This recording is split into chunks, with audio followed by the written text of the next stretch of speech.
La visite officielle de Sa Majesté Mohamed V dans le sud du pays ne constitue qu'un des aspects les plus récents de la souveraineté marocaine sur la Mauritanie. Ce vaste territoire d'1 million de kilomètres carrés est peuplé d'1 million d'habitants. Soucieuse de défendre ses propres intérêts, la France s'est empressée, au lendemain de l'indépendance, de constituer une république islamique de Mauritanie détachée de la souveraineté marocaine, sous la conduite d'un pseudo-gouvernement. Les Mauritaniens, conscients du véritable intérêt de la Mauritanie, se trouvent actuellement à Rabat ou à Dakar, ne pouvant pratiquement rentrer chez eux sous peine d'être mis en état d'arrestation.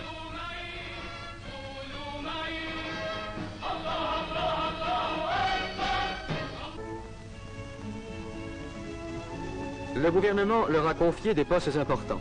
M. Fall Ould Omer, émir du Trarza, a été nommé ministre d'État.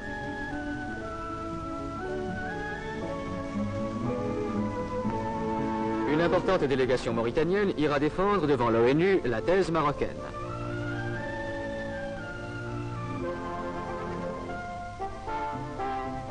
Des missions d'amitié et de bonne volonté vont partir pour l'étranger afin d'entretenir les gouvernements des différents pays du problème mauritanien.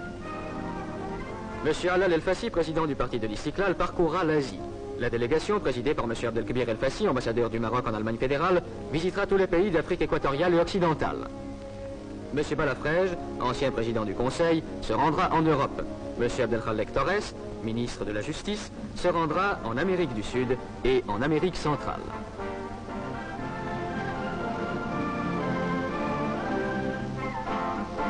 En 1905, M. Mohamed Hassan Ben Yaïch, actuellement chambellan de Sa Majesté le Roi, remettait au nom du souverain du Maroc leur daïr de nomination au gouverneur des provinces mauritaniennes, inquiétés par une agression armée des troupes françaises.